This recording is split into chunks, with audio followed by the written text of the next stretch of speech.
Qui est Jésus?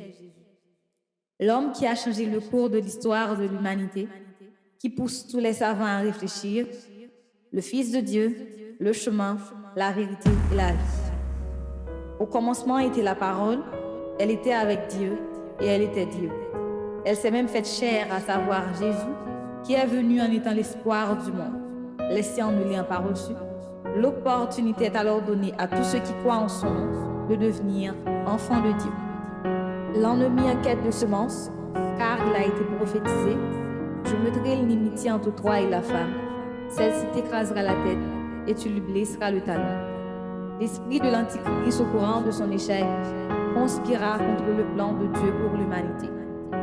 Jésus, ayant paru comme un simple homme, s'est humilié lui-même, se rendant obéissant jusqu'à la mort. Ce sont nos souffrances qu'il a portées.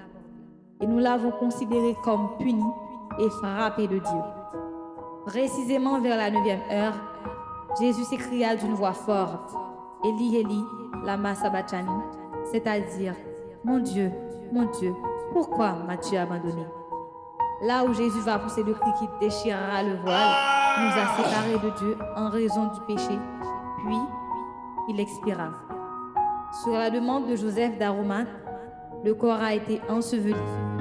Le monde des ténèbres était en fête, sachant que l'homme qui se fait parler de lui dans toute la contrée est maintenant enterré comme n'importe quel mortel, sans pour autant être conscient que Dieu a choisi les choses folles du monde pour confondre les sages, et viles celles qu'on méprise et qui ne sont point, pour réduire à néant celles qui sont.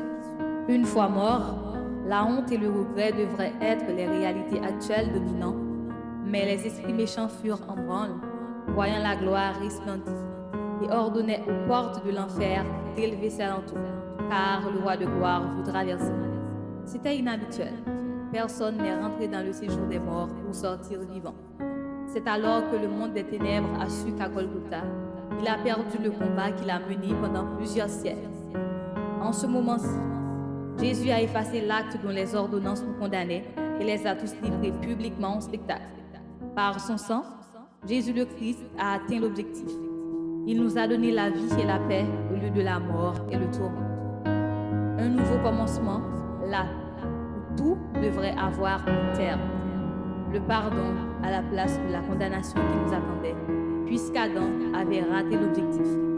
Jésus-Christ est sorti vainqueur du péché et de la mort.